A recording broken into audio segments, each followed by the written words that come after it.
Ada pohon atau batu ya teman-teman ya. Coba kita terangin ya.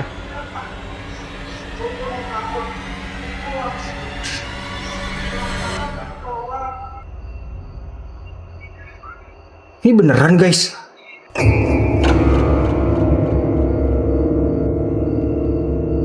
Halo semuanya, balik lagi sama aku Pratama Prasetya di Paranoia. So, mungkin dari kalian yang udah lama nontonin aku, pasti bertanya-tanya ya, kenapa di video ini aku syutingnya di luar? Malam-malam lagi. Karena, untuk pertama kalinya teman-teman, aku mau bikin konten horor. Sesuai dari permintaan kalian ya, Kak, bahas konten horor dong. Bang, buat konten horor dong. Oke. Aku akan bikin konten horor. Walaupun aku penakut ya, tapi aku akan tetap bikin konten horor demi kalian semua teman-teman. Kali ini aku bakalan bacain cerita dari tetangga aku, namanya tuh Joko ya. Jadi, si Joko ini, dia itu emang aslinya orang Jawa teman-teman. Tapi dia dari kecil tinggal lama di Bekasi. Dan aku mau bacain cerita seremnya dia waktu disuruh ngurusin warisan rumah keluarganya. Kalau dari teman-teman semua ada yang mau ngirim cerita, kalian boleh follow dan DM ke Instagram aku yang ada di bawah sini. So, tanpa berlama-lama lagi, sini aku bacain ceritanya.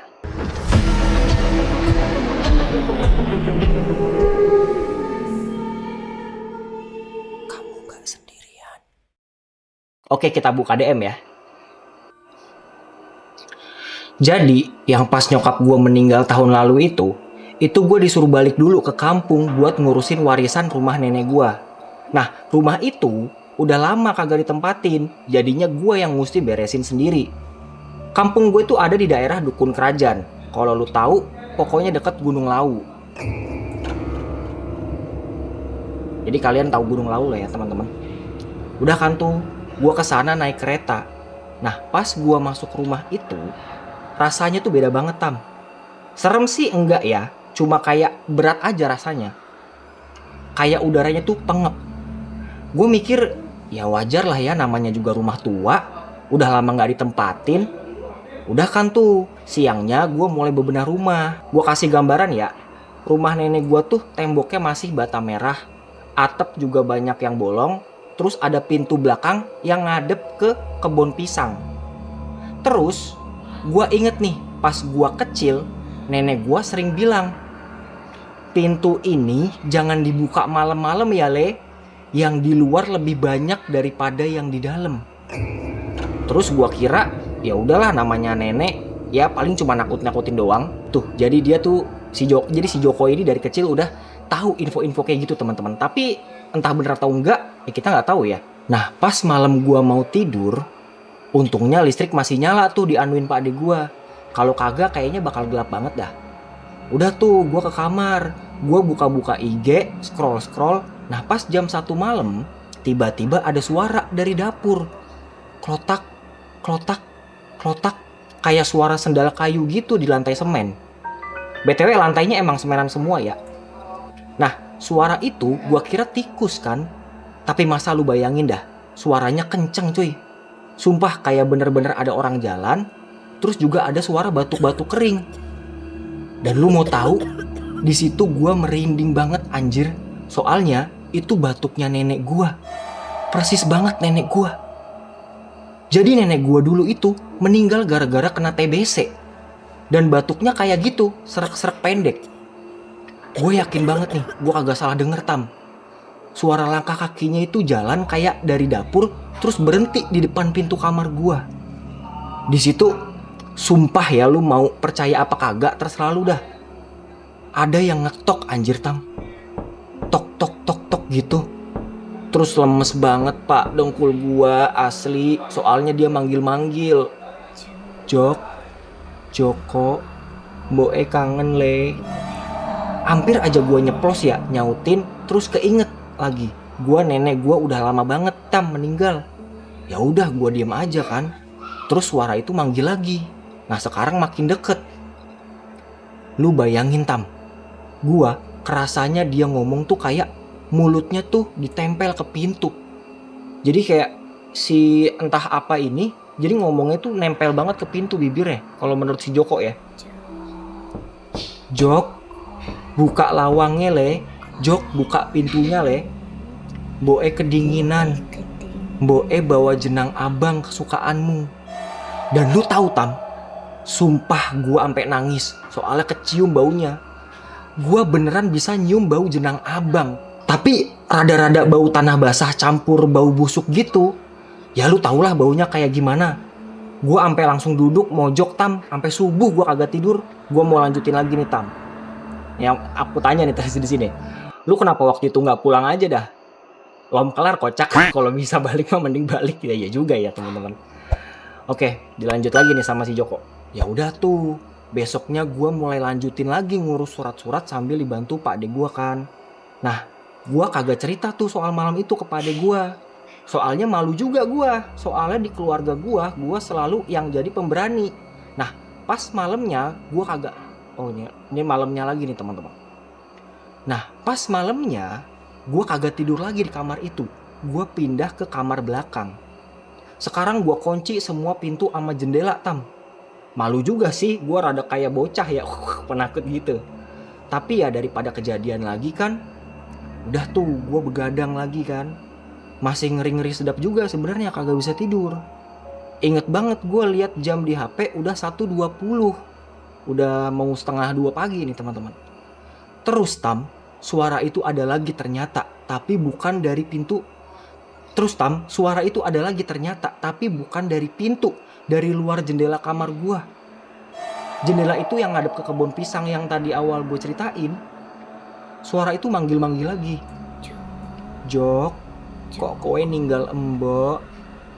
Jok, kok kamu ninggalin embok, nenek gitu ya? Mbok nunggu kowe wengi iki. Mbok nungguin kamu malam ini. Kata dia gitu. Merinding. Nih si Joko bilang nih. Kalau gue lihat di TikTok katanya setan kagak ada kan, makanya gue mau buktiin sendiri. Ya udah, gue bangun, terus gue intip dari balik hordeng. Dan lu mau tahu apa yang gue lihat? Jadi di bawah pohon pisang ada kayak nenek-nenek berdiri bungkuk, terus pakai kain batik persis sama punya nenek gue. Rambutnya putih kusut, terus kalau gue kagak salah lihat, kakinya kayak nancep ke dalam tanah. Jadi mungkin kalau bisa aku gambarin, nenek-neneknya tuh bongkok gini ya teman-teman. Terus kakinya itu ya mungkin nancep ke dalam tanah atau melayang kali ya. Aku juga nggak tahu ya. Coba kita lanjut lagi. Nih si Joko ngasih fotonya teman-teman. Bentar Tam, gue kirim fotonya ya. Lu lihat dah di bawah pohon pisang. Oke, ini kita lihat bareng-bareng fotonya teman-teman ya.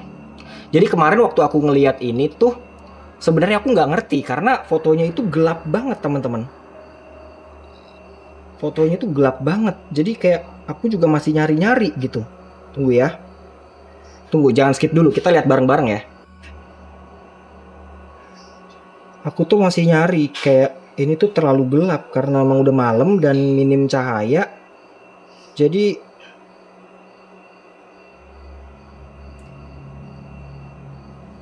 oh, aku tahu teman-teman. Aku tahu. Tunggu ya. Jangan di skip dulu ya. Tunggu ya. Aku tahu. Ini caranya coba aku save dulu. Terus nanti coba kita terangin brightness-nya. Nih, aku udah install terus. Bentar ya. Ini kayaknya lampu ya. Ini lampu. Ini pohon pisang. Ini kalau aku lihat sekilas kayak ada pohon atau batu ya teman-teman ya. Coba kita terangin ya.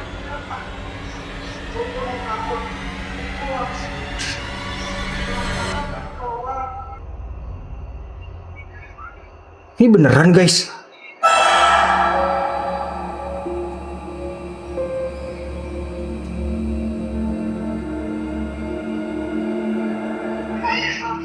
Kalian lihat kan? Hah? Aduh, merinding. Jadi kalau kalian lihat ya, ini tuh kelihatan jelas banget teman-teman. Ini rambut nih, ya kan? Bongkoknya tuh kelihatan banget gitu, ya kan? Hah? Gila, merinding guys. Gila, aku sumpah merinding banget teman-teman. Abis gua moto itu, langsung gua tutup, terus gua baca-baca ayat kursi sampai subuh Tam. Abis itu gua baru bisa molor lagi. Nah besoknya gua kagak tahan Tam. Gua langsung ke rumah pade gua yang di ujung kampung, terus gua ceritain kejadian 2 malam itu. Nah pas gua ceritain, pade gua kayak bengong gitu rada lama. Terus doi bilang, "Jok, ngapuroyo. Jok, maaf ya," katanya gitu. "Keluarga belum cerita apa-apa ya. Jadi waktu sakaratul maut, Simbah meninggalnya nggak tenang. Dia bilang katanya dia mau kamu yang nutup matanya pas meninggal. Tapi kan kamu sama ibu kamu terlambat. Makanya mungkin Simbah datang mau nunggu kamu," kata Pak D-nya begitu. Abis gue diceritain kayak gitu Tam, asli gue merinding, terus gue langsung pamit sama Pak D gue mau balik ke Bekasi. Ya udahlah, akhirnya gue minta ditemenin Pak D gue buat balik ke rumah terus ngepacking. Nah pas gue nyampe, perasaan gue tuh udah kagak enak aja tuh. Soalnya gue sama pade gue udah nyium bau-bau jenang abang. Pas di teras, doi nanya, "Jok, rajin banget pagi-pagi bikin jenang abang?" Terus gue bilang aja, "Boro-boro pade, aku aja gak bisa masak." Dan bener aja Tam, pas pintunya gue buka, kita ngelihat ada jenang abang masih anget di meja makan. Dan itu sumpah ya, pintu jendela semua udah gua kunci. Abis itu langsung Pade sama gua kagak ngomong apa-apa, kita ngepacking barang terus berangkat ke stasiun. Udah tuh cerita gua. Oke, mungkin dari ceritanya si Joko ini ya, kayaknya aku mikirnya tuh arwah neneknya ini kayaknya emang kangen sama si Joko. Makanya almarhum itu sampai bawain jenang abang. Nah mungkin neneknya ini juga tahu kalau si Joko ini mau pulang. Makanya tuh pas dia mau balik mau ngepacking barang, arwahnya itu sampai nyiapin jenang abang biar si Joko ini mungkin bisa betah gitu dan gak jadi pulang. Nah terus juga itu kan tadi kan neneknya berharap ya kalau si Joko ini yang nutupin matanya. Nah bisa jadi gak sih kalau si neneknya itu nagih gitu loh. Arwah neneknya itu nagih si Joko buat nutupin matanya gitu. Tapi ya udah nggak tahu juga deh. Udah tuh di sini aku balas kan, Allahu merinding. Terus tuh nggak balik lagi dong ke sana. Kagak lah gile, urusan warisan gue kasih aja ke Pade. Kagak mau gue balik-balik lagi ke sana. Tapi lu tahu nggak Tam? Semenjak kejadian itu ya, di kosan gue kadang suka dengar suara sendal kayu gitu deh. Klotak, klotak, klotak. Kayak yang dia denger waktu di kampung ya. Tapi pas gue tanya si Denny, dia kagak dengar apa-apa. Kayaknya cuma gue doang dah. Wak, wak, wak, wak. Ya jadi ya kayaknya neneknya ini ngikutin dia sampai ke Bekasi ya teman-teman ya. So, itu dia tadi teman-teman cerita horor dari teman aku. Gimana menurut kalian? Apakah cerita ini tuh cukup serem? Tulis pendapat kalian di kolom komentar. Dan juga karena konten horor ini baru pertama di channel ini, jadi ya aku mohon maaf ya kalau masih banyak kekurangan, masih banyak yang nggak sesuai ekspektasi kalian. Kalau kalian punya kritik dan saran, boleh tulis aja di kolom komen. Dan kalau kalian mau kisah horornya aku bacain, boleh kirim aja lewat DM di Instagram aku yang ada di bawah sini. Jangan lupa di follow juga ya.